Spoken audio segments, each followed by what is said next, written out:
Comencemos entonces. Este es un complemento al módulo anterior y vamos a dedicarnos hoy a estudiar cuáles serían los objetivos de la investigación científica. ¿Con qué propósito, con qué intención? Bueno, aquí lo dice, ¿no? Que la investigación debe tener objetivos claros, precisos y concretos, evitando la ambigüedad o la confusión, tanto en su elaboración como en su presentación. Es bueno ser preciso desde ese punto de vista. ¿Por qué? Porque se puede confundir propósito con objetivos. El propósito declara una intención general y vaga. Por ejemplo, conocer es muy amplio e indefinido. Examinar también. Contribuir es un buen deseo o una finalidad general. Pero el objetivo declara una meta susceptible de valorar o evaluar. Ejemplo, explicar y analizar. Eso es lo que nos vamos a dedicar hoy. ¿Cuáles son los objetivos de producto? Ya nos adelantamos, pero ahora lo vamos a desplegar completo, como en el proceso de la investigación. Ya sabemos que hay dos tipos de objetivos.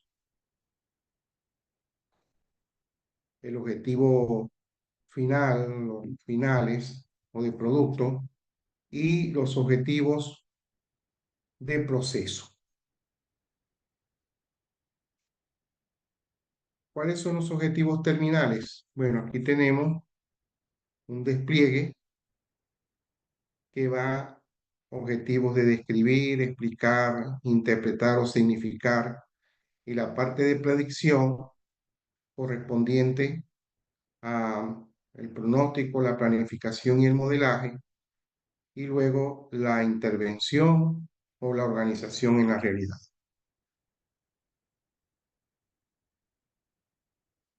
¿Qué es explicar? Es un objetivo que consiste en exponer de forma sistemática el problema, así como sus causas y sus consecuencias. Primera definición. Explicar es establecer el porqué, la razón o las causas o motivos por los cuales se generó el problema. Es decir, es como un objetivo retrospectivo. Y el objetivo prospectivo en este caso es explicar las determinaciones o las consecuencias que tiene el problema en un contexto determinado. Y la explicación integral. Hay una explicación integral cuando se integra la explicación tipo 1 y la del tipo 2. Cuando uno es tutor o cuando los tutores están con el estudiante, se llega a un acuerdo, pues depende de las condiciones en las cuales se vaya a realizar la investigación.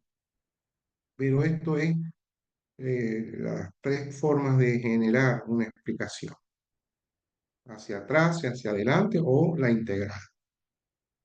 Cuando yo hablo de motivos, también voy a incluir los valores o las creencias o actitudes o una combinación de ellas. ¿Qué es predecir y cuáles son sus modalidades? Predecir es un objetivo que consiste en estimar el comportamiento futuro del problema estudiado. Siempre hay una intención de la ciencia en predecir.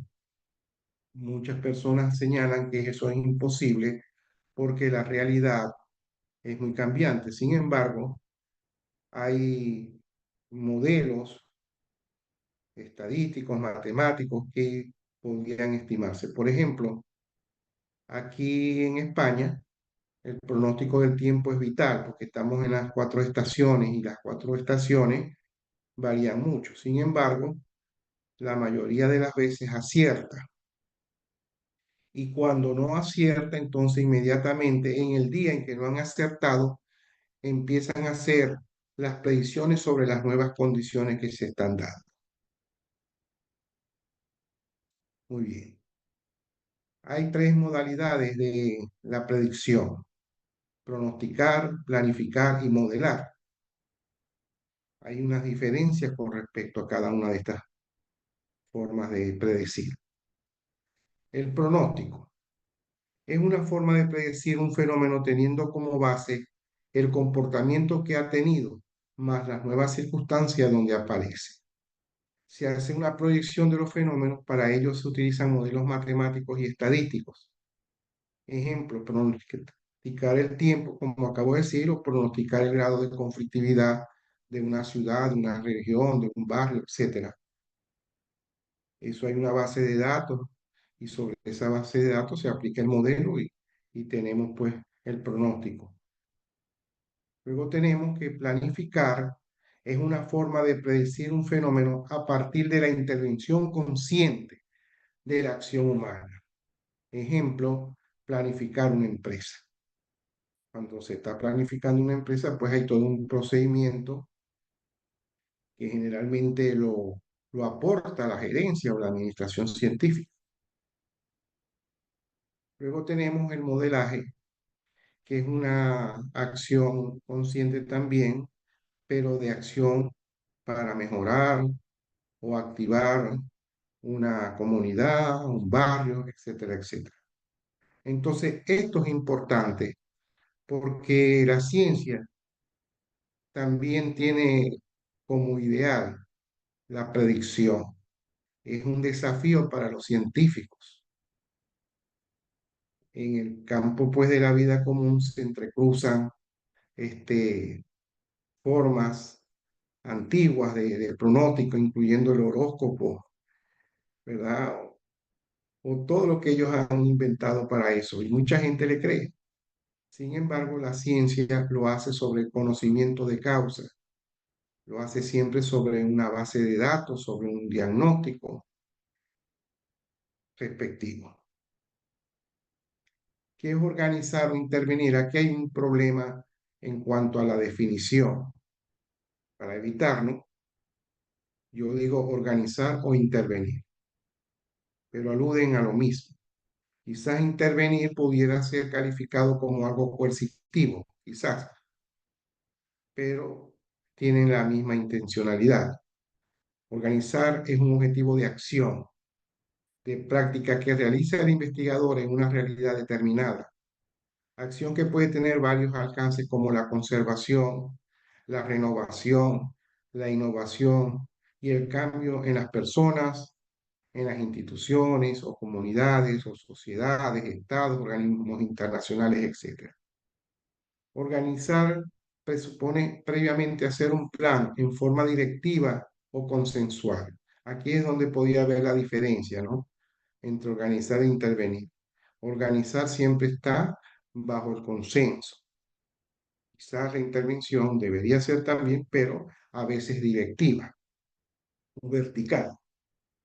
Entonces tenemos que hay una secuencia en la organización que es diagnosticar la situación, hacer el plan y todo lo referente propiamente a la acción, que sería la instalación de la organización humana y material y técnica para realizar el plan, llevar a la práctica el plan, dirigiendo y liderizando al personal, los recursos y los medios disponibles. Y después llevar el control y la evaluación de la organización.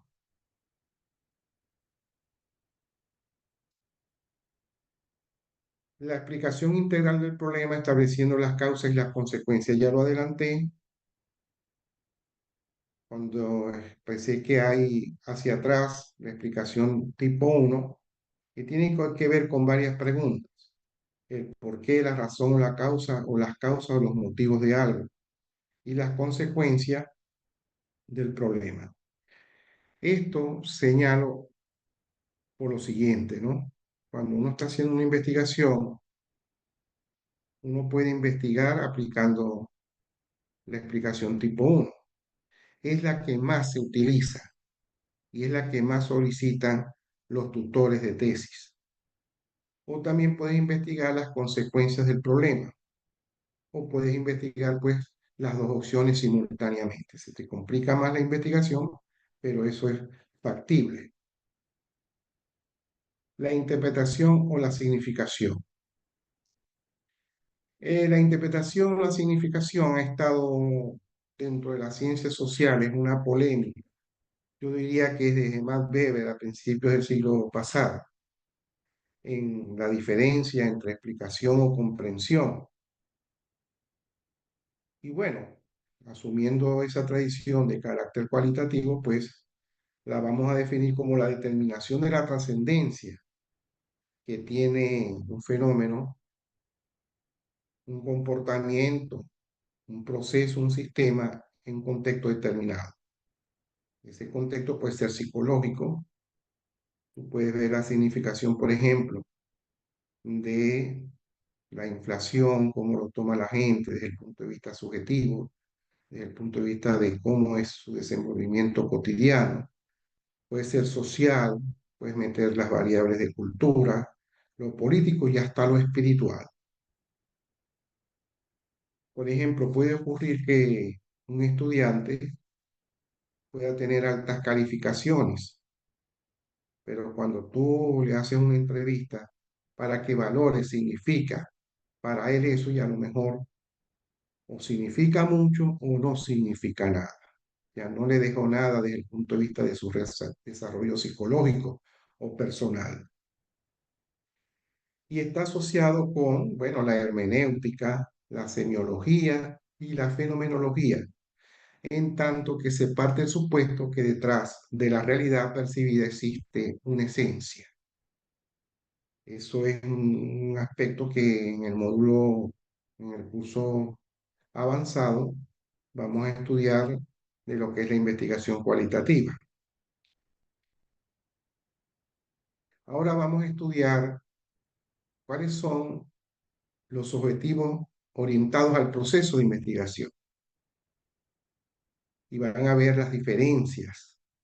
Por eso digo yo que hemos hecho un esfuerzo para ser lo más claro posible en los objetivos de la investigación científica.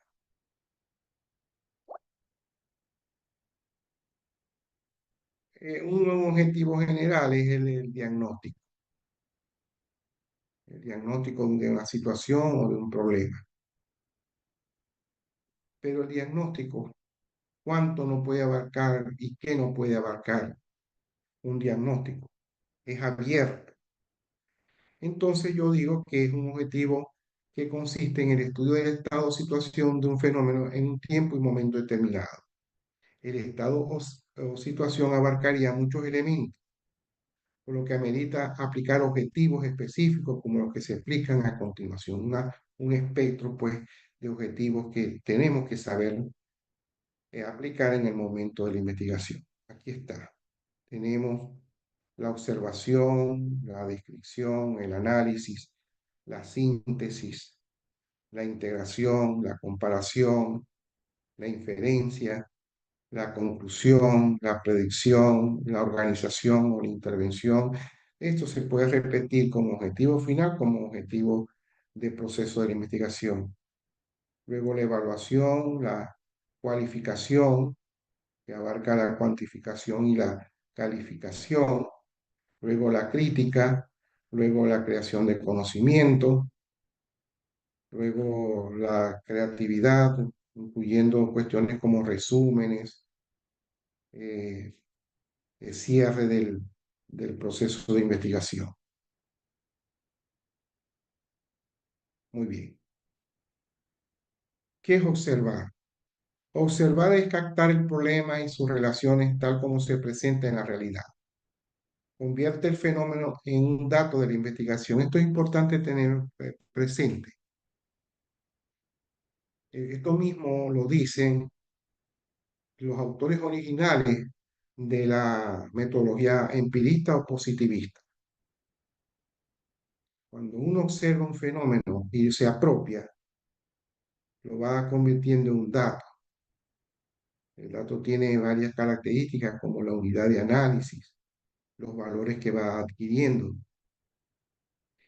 Y la observación puede ser externa o involucrarse en el investigador. Es decir, cuando alguien le llega a uno para ver, para observa una situación y él no se va a involucrar, simplemente se va a sacar las frecuencias de acuerdo a lo que está viendo.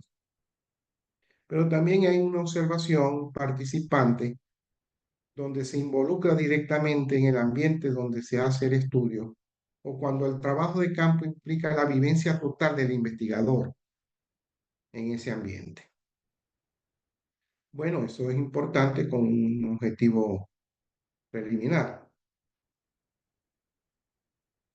Y se aclara pues que se observa la realidad no solo con el sentido de la vista, sino con todos los sentidos. Ahora viene la descripción. ¿Qué es describir?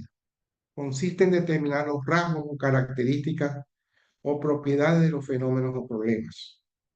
Es decir, es como una captación de lo que es el fenómeno en cómo se está presentando.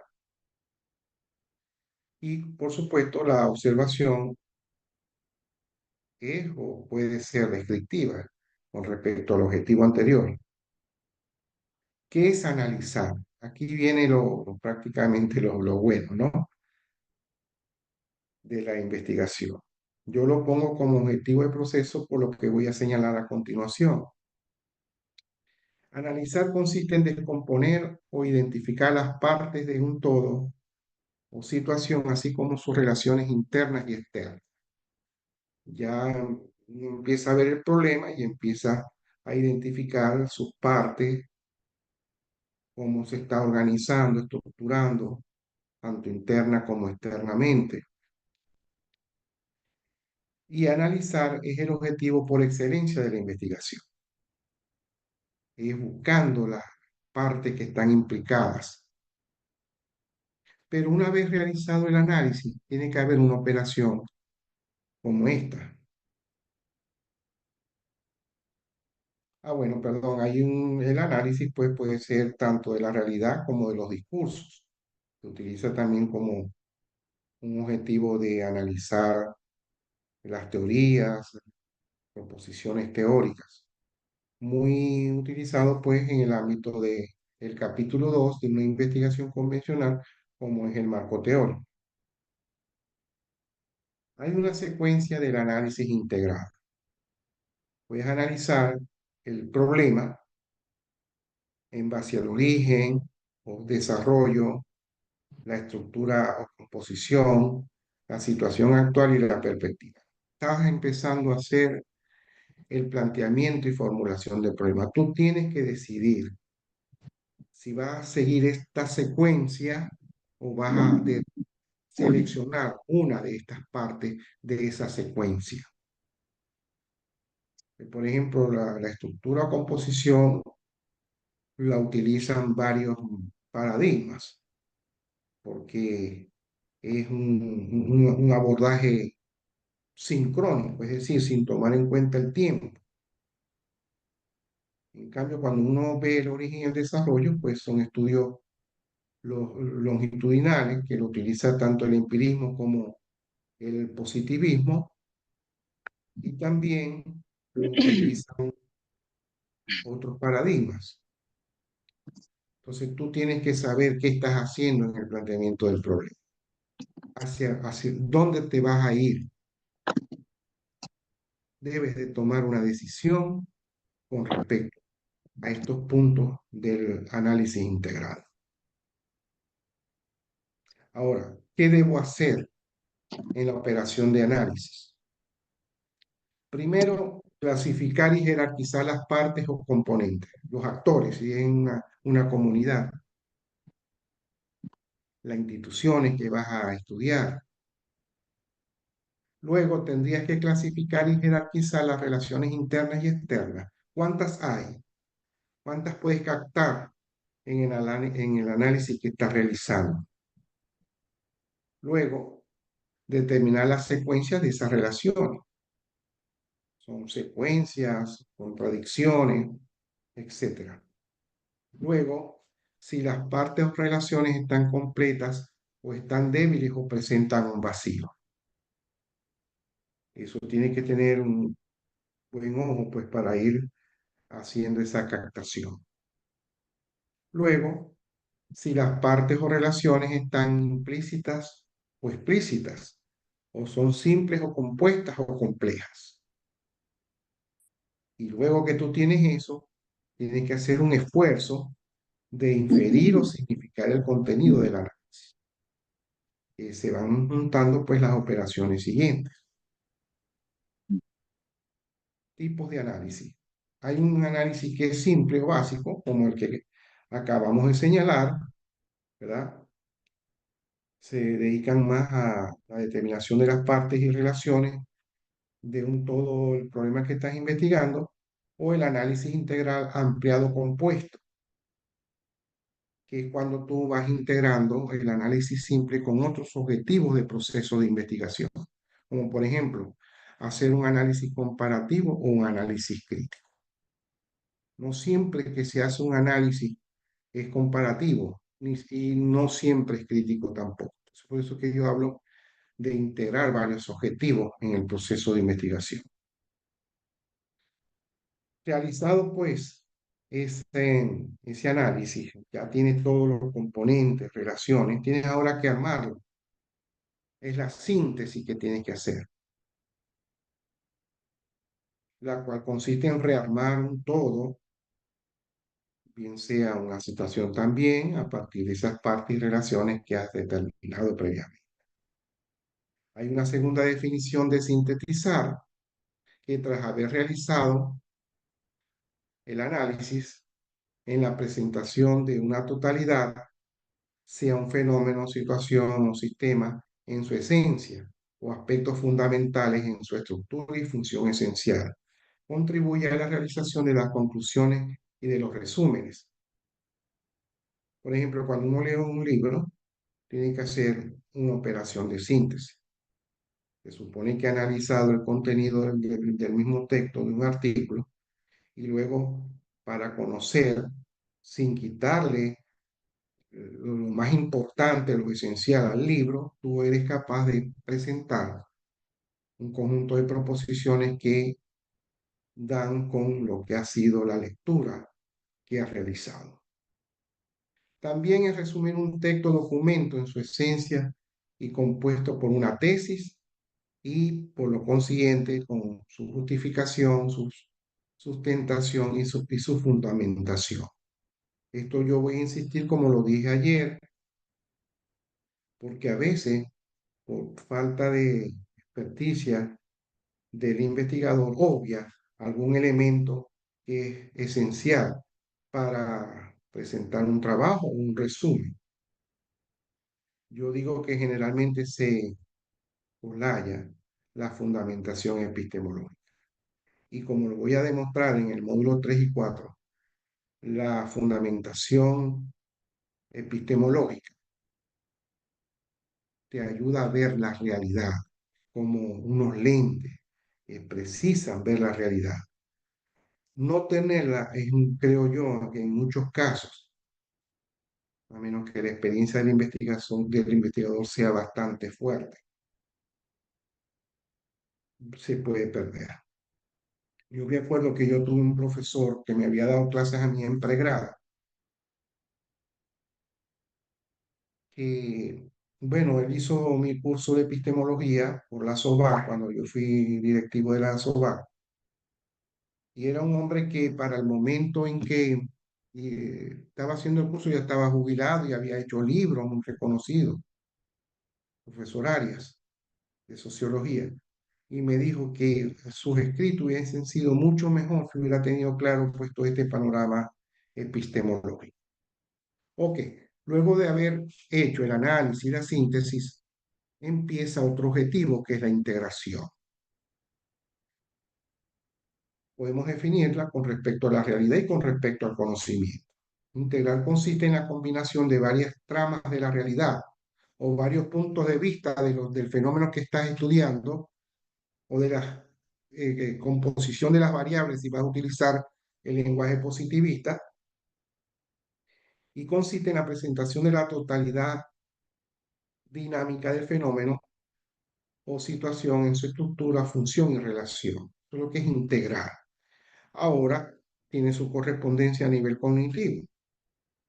Integral consiste en construir un nuevo conocimiento a partir de la unión o fusión de varias síntesis realizadas previamente. Uno, por ejemplo, cuando está haciendo el marco teórico, que haya consultado varios autores o varios paradigmas, tiene que hacer el esfuerzo de integrar, porque cuando logran una integración, estoy seguro que está produciendo conocimiento nuevo. Entonces, igualmente, cuando estás investigando, pues el fenómeno se mueve de diferentes maneras y llega un momento en que tú tienes que tener esa panorámica. Esa es la integración. Ahora viene la comparación. Comparar es establecer las semejanzas y diferencias entre dos o más fenómenos. ¿De qué? De sus partes o relaciones. También de situaciones, procesos o sistemas reales o virtuales. Eso es lo que es la comparación. Ahora, comparar, como su nombre lo indica, se refiere a la confrontación o cotejo o contraste de por lo menos dos problemas o del mismo problema en tiempos distintos. El contraste se realiza con respecto a las características o relaciones del problema o de situaciones o procesos o sistemas, tanto en sus aspectos comunes como diferenciales. Se comparan sus partes, sus relaciones, puede seguirse la comparación en cuanto a, igual cuando se hizo el análisis, comparar el origen, la evolución, la estructura, la situación actual y perspectiva, y luego sacas tus propias conclusiones. Entonces, cuando uno está haciendo una investigación, desde el momento en que empieza el planteamiento del problema, uno tiene como investigador fijarse bien cómo va a hacer ese planteamiento del problema, si solamente analítico o vas a hacer estas combinaciones, porque a lo mejor el fenómeno se está presentando en comunidades diferentes de forma diferente, a veces igual. Hay un patrón en ambas situaciones. Entonces, hacer un planteamiento y formulación del problema, igual cuando voy a hacer la construcción del marco teórico, igual cuando estoy haciendo análisis de datos, yo tengo que estar preparado a qué es lo que voy a hacer. Si es un análisis simplemente, o vas a hacer una comparación, o vas a hacer una integración. Entonces, cuando comparas dos o más fenómenos, es para sacar tus propias conclusiones en su semejanza, en sus diferencias, en su totalidad o parcialmente. Es mejor o peor, estable o inestable el fenómeno, el proceso, completo o incompleto, suficiente o insuficiente, representativo o no representativo. Esta es la operación de comparar en el campo de la investigación. Ahora viene un proceso bastante importante, que es la inferencia. Decían algunos epistemólogos empiristas que los datos hablan por sí solos. Nunca ha sido así. Incluso los autores originales, estoy seguro, por ejemplo, que Paul Lasserfer y Galton, que escribieron mucho sobre el modelo empirista, decía que la inferencia es un acto creativo del investigador. El dato a veces es insuficiente. Yo me acuerdo que yo asistí a un congreso de la SOVAC, donde hubo una investigación de cuáles son los efectos de la jubilación del trabajador petrolero. Bueno, y aplicó una metodología cuantitativa y la correlación llegó a un 30%, estimando una buena correlación a partir de un 60% y concluyó que la investigación no tuvo sentido, o sea, fue tan baja la correlación que no hay, pues los programas de seguimiento a jubilados petroleros no tenían sentido. Entonces se le reportó a ese investigador de que no, un 30%, empezando un proceso de jubilación y un seguimiento por programa, era ya bastante significativo. No vio la inferencia en ese momento. porque hizo fue un acto mecánico al utilizar pues la estadística. Bueno, la inferencia es de dos tipos, la inductiva y la deductiva, que luego se articula en el método empírico experimental y luego en el método demostrativo o hipotético deductivo, el segundo. Entonces, la inferencia inductiva es el proceso lógico y cognitivo por medio del cual el investigador, a través de un razonamiento, logra descubrir a partir de datos particulares qué ley, patrón o tendencia subyacen detrás de los datos observados. La inferencia, los dos tipos de inferencia, es un acto creativo, como acabo de decir, es decir, no están en los datos, es un esfuerzo teórico de movilización del cerebro, del pensamiento, para ver una ley, una tendencia. Cuando Adam Smith elaboró su famoso libro sobre la causa de la naturaleza y riqueza de las naciones, la pregunta que hacían sus biógrafos, ¿cómo hizo este hombre para determinar que detrás de ese desorden que había en el mercado inglés, recién empezando la revolución industrial, él era capaz, él era capaz de determinar la ley de la oferta y la demanda? Bueno, por eso mismo, porque hace un esfuerzo lógico, creativo dentro y saca. Y luego, pues, aparece la sustentación y luego la fundamentación. En contraste, la inferencia deductiva es el proceso lógico y cognitivo por medio del cual se explica un fenómeno particular a partir de un conocimiento universal o general. Tú partes de una ley, tú partes de una tendencia, tú partes de un patrón ya reconocido, validado, y explicas un fenómeno particular que se deduce, pues, de esa ley o de esa tendencia. Entonces, esto es un esfuerzo. Esto aquí es donde dice que los datos no hablan por sí solos. Y así lo podemos hacer con respecto a otros campos. Por ejemplo, cuando Charles Darwin elaboró su teoría de la evolución, él pasó más de 30 años con los datos que había compilado en un viaje que hizo por el mundo, pasando por América, dándole la vuelta.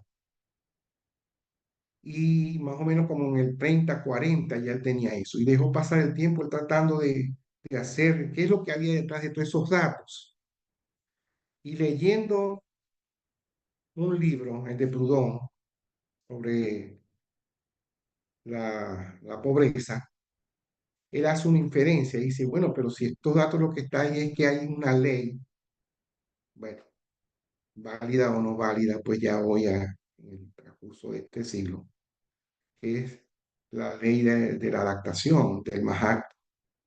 La ley de la evolución tiene una explicación, aunque descendemos paulatinamente de un antecedente.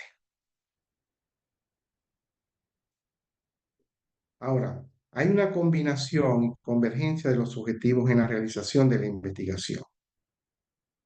Todo análisis te lleva a una síntesis y a una integración que a su vez se convierte en una explicación. Por ejemplo, toda explicación, tú puedes incluso establecer el rango de la explicación. Puede ser basado en un análisis crítico, un análisis comparativo. Lo puedes hacer porque mientras más explícito sea tu investigación, es mejor para ti y para la gente que va a leer tu investigación. Y así, toda explicación te lleva a una predicción, te lleva, pero no es automático, como dije anteriormente.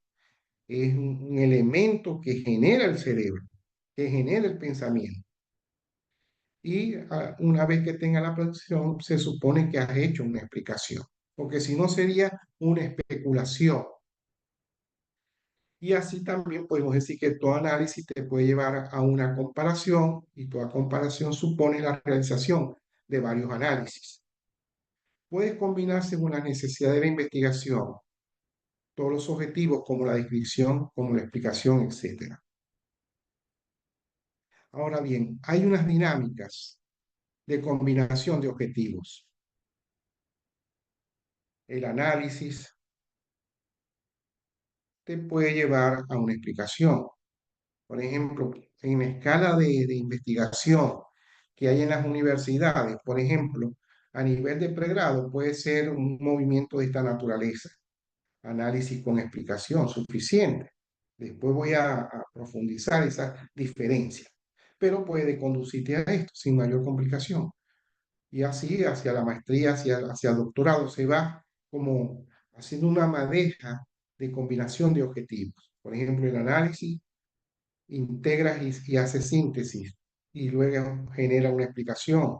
El análisis comparativo te lleva a una síntesis, una integración, y la explicación te lleva a una predicción. Cuando uno está investigando algo, analiza inmediatamente si es necesario sintetizar o integrar lo que va descubriendo para luego explicar. Y desde esta explicación, si todavía no es completa, vuelve a analizar y así hasta completar el objetivo de explicación del problema con sus pruebas, evidencias, razonamiento, etc.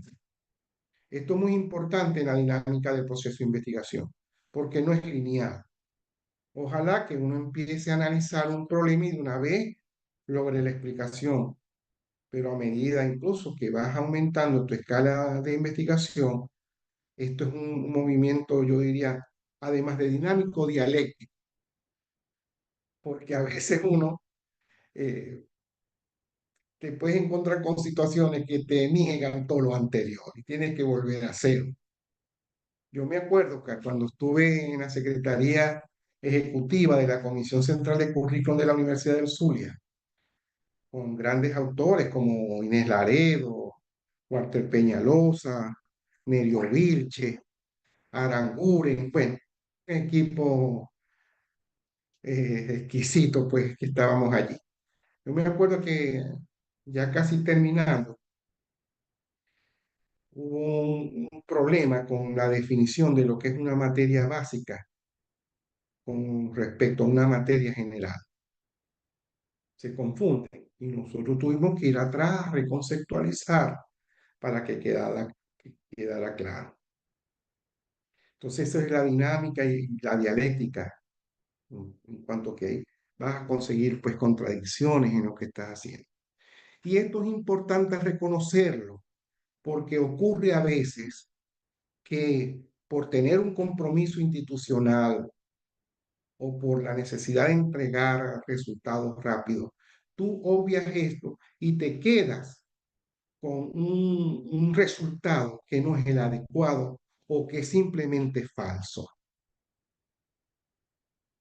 Entonces hay que ser honesto desde el punto de vista. La axiología de la ciencia te pide esa honestidad en el tratamiento de los datos.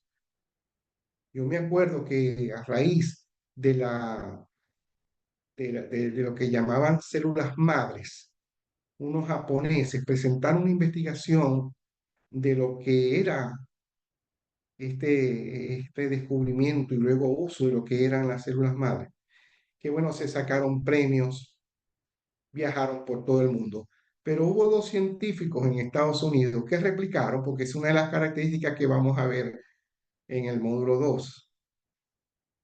Cuando uno presenta la fundamentación metodológica y técnica, y cuando uno presenta la fundamentación epistemológica, uno puede replicar la investigación.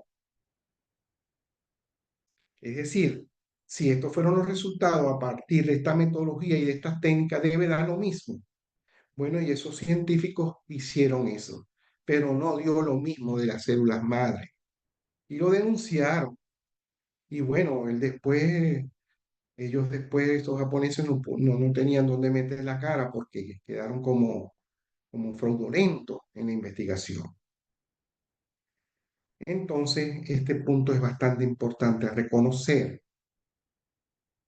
Y les quiero decir que en el ámbito de lo que es la jerarquía de la investigación en la universidad, en el punto último del capítulo 1 de una tesis, siempre es bueno hacer una delimitación en el espacio y en el tiempo, porque una investigación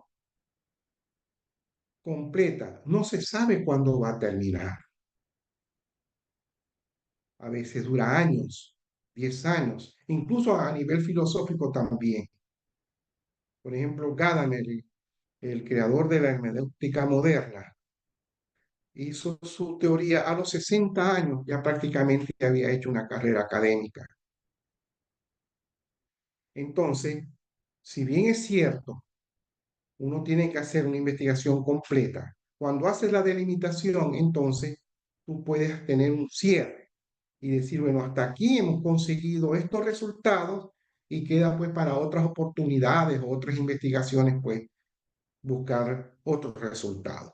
De manera tal que esto yo lo pongo mucho porque tenemos que ser honestos y saber cómo vamos a lograr los resultados. Hay una convergencia hacia la explicación en base a los objetivos de proceso. La observación, la descripción, el análisis, la síntesis integral deben de converger al logro de la explicación. Como dije anteriormente, haciendo una combinación de estos objetivos del proceso de investigación. Quiero decir lo siguiente, analizar y explicar se suelen usar indistintamente como objetivos finales de la investigación. Es verdad. Incluso predomina más la palabra en este caso de análisis.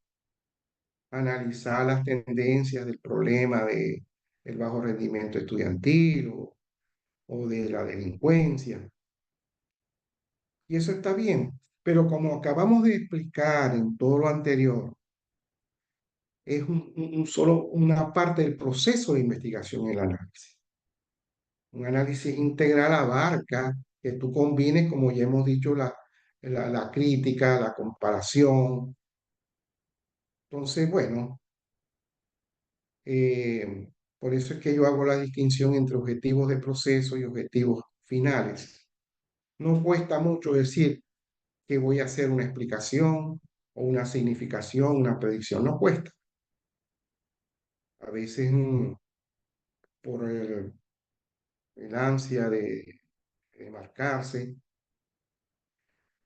entonces vienen y obvian lo que es la explicación. Entonces basta con poner análisis y eso. Bueno, yo prefiero ajustarme pues a esta propuesta que yo le estoy diciendo. Los sinónimos a veces no van en el campo de la investigación objetiva. Quizás en el lenguaje común sí, pero aquí la precisión de la investigación te exige que tú sepas lo que estás haciendo, que estás buscando. Porque incluso, como voy a decir después, es un elemento de evaluación institucional de la tesis, de los mismos jurados de las tesis o los que van a evaluar los artículos científicos. Al evitar la ambigüedad, pues más fácil hacer esa evaluación. Vamos al concepto de evaluación. Esto es importante en el ámbito de la investigación científica. ¿Qué es evaluar? No es sinónimo de analizar, no lo es, porque consiste en emitir un juicio positivo o negativo, a favor o en contra, de crecimiento o estancamiento, de ganancias o pérdidas de una situación en base a un parámetro inicial explícito y reconocido por los participantes con el cual se realiza el juicio. Esta es la distinción con respecto al análisis. Si tú vas a evaluar una organización, la organización tiene que tener previamente el plan o una comunidad, vas a evaluar una comunidad, pero si esa comunidad no tiene el plan previo que utilizaron para el desenvolvimiento de esa comunidad, entonces no es posible evaluar. Entonces lo que procede es hacer un análisis, porque el análisis empieza de cero. Incluso puedes encontrar los parámetros ocultos que estaban presentes y a partir de ahí, ok, procede la evaluación de esa situación o de esa comunidad. Sí, bueno, lo que acabo de decir, pues, es un procedimiento de que al no tener parámetros, pues puedes iniciar una investigación. ¿Qué es calificar, cuantificar y cualificar? Esto es bastante importante, pues a raíz de lo que es la diferencia entre investigación cualitativa y cuantitativa. Es importante. Calificar es un objetivo que consiste en saber emitir una proposición o una argumentación sustentada sobre una situación, bien en sus rasgos valorativos o medibles, y se divide en dos. La cuantificación, que es el objetivo que consiste en la emisión de una proposición o de una argumentación sustentada sobre un fenómeno o situación en base a un parámetro de medición. Eso es todo. Cuando yo hago una investigación cuantitativa, pues yo tengo las frecuencias y emito un juicio de la tendencia de esas frecuencias. Mientras que la cualificación es el objetivo que consiste en la emisión de una proposición o argumentación sustentada sobre un fenómeno en base a los rasgos significativos o valorativos del mismo.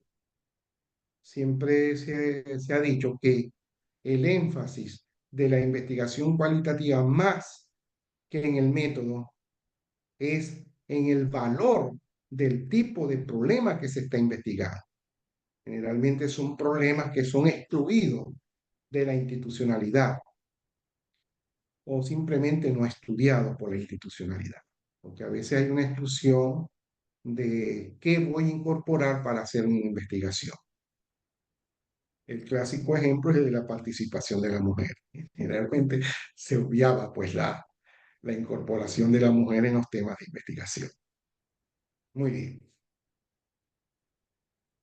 Criticar. Esto es bastante importante. Es importante que yo aprenda a hacer críticas. Y consiste en identificar las fortalezas y debilidades de una situación o de un discurso. Se procede analizando toda la dinámica de la situación o de una argumentación si es un discurso, compuesta por la sustentación y la fundamentación, así como con la coherencia y la consistencia del mismo. Una vez que tú has hecho el análisis, o si has hecho un análisis comparativo, tú puedes decir, bueno, aquí esta situación, ¿verdad? No es favorable para el desarrollo de una situación, o si lo es, dependiendo. Eso es una crítica positiva, constructivista, pero no porque yo lo quiera como subjetivo, es lo que se saca del problema que se está investigando. Y es crear, y bueno, ¿qué es la creación de conocimiento? Y es que tras la crítica uno puede hacer un salto cualitativo en la producción de conocimiento. Puede generar una nueva teoría, puede generar una nueva metodología o una nueva técnica de investigación, un nuevo fundamento científico. ¿Por qué? Porque cuando uno ha hecho todo ese proceso de investigación con todos esos objetivos, llega un momento en el cual uno se da cuenta de lo que yo llamo en mi libro como un naufragar en la era de la información, un vacío, tanto en la construcción teórica como en la construcción metodológica. El ejemplo clásico de las ciencias naturales fue la teoría geocéntrica del universo. la teoría heliocéntrica del universo. Cuando Copérnico está haciendo sus derivaciones matemáticas con respecto al universo, llegó un momento en que era, revisando los antecedentes en la Grecia antigua, ya estaba la respuesta de que la Tierra giraba alrededor del Sol. Pero había muchas anomalías porque eran proposiciones que hizo Aristarco de Samos. Luego se fue a la Edad Media a ver quiénes siguieron eso y encontró muchos vacíos, sobre todo de explicación matemática. Y él logró la explicación matemática, diciendo que la Tierra y los planetas giran alrededor del Sol y no alrededor de la Tierra, como se creía de hace 1500 años atrás. Bueno, esto es importante, ¿no? Una vez establecido la crítica, uno llega al límite del conocimiento disponible y ahí es donde está el salto, ahí es donde está la realización del investigador. Después le digo a ustedes cuáles son las 4 formas de hacer un salto cualitativo tras haber realizado una crítica. Porque yo me di cuenta que a veces, por ejemplo, el doctor, cuando le piden, no, que tiene que ser un conocimiento original, y nunca termina el doctorado por lo mismo, porque no encuentra la originalidad. Pues bien, vamos a hacer una tipología de lo que yo he encontrado, de cuáles son esos saltos cualitativos que tú puedes dar. Pero bueno, me van a esperar un poquito pues, cuando llegue ese punto. La creatividad, lo habíamos expuesto en el día de ayer, el componente no previsible de la investigación. Tú no puedes decir, en este momento yo voy a aplicar la creatividad. No, porque estamos siguiendo un proceso lógico. Pero existe la creatividad. Es una forma de generación de ideas, métodos, técnicas en base a la intuición o la imaginación. Son respuestas instantáneas del cerebro derecho, según dicen pues los neurocientíficos, para la comprensión de la realidad. Y las inferencias inductivas o deductivas son a la lógica lo que es la creatividad a la intuición y la imaginación. Pero esto se complementa. Haciendo un trayecto lógico puede iluminarte con un acto creativo, pero se complementa. ¿Por qué? Porque cuando el investigador se da cuenta que tiene intuitivamente una respuesta, él lo que hace es que genera un subprotocolo de investigación para ir llevando esa respuesta instantánea hacia la lógica del procedimiento, para que puedan existir pruebas y evidencias, y hasta que se logra. Ahora bien, ¿cuál es la fuente de la creatividad? Bueno, esta es mi opinión, por supuesto. La encontramos en la inspiración y en la entrega pasional a la realidad. Es una fusión poética entre el ser, el investigador o la investigadora, con el sentir de un problema o de una realidad.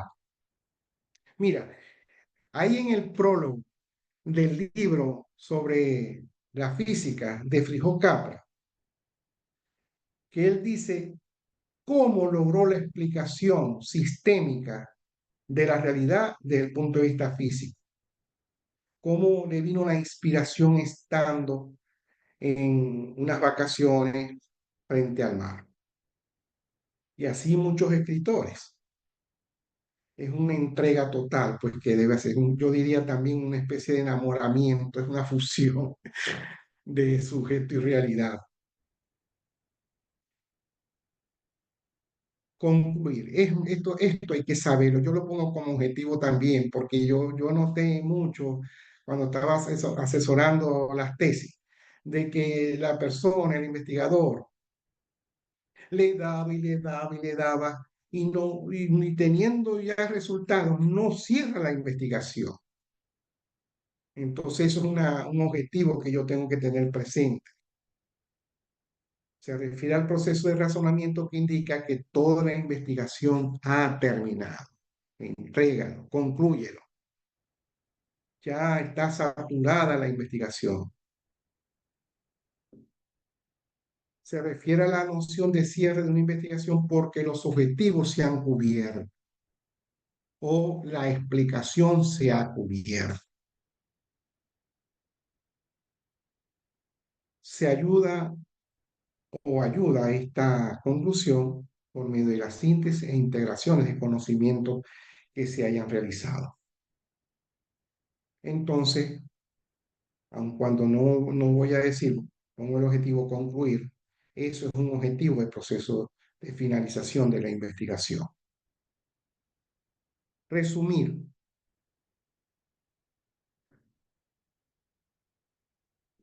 esto también es una operación de proceso de investigación, porque te permite hacer una exposición breve de un texto y según los casos puede ser descriptivo, analítico o comparativo. Eso es una habilidad también que el investigador debe tener.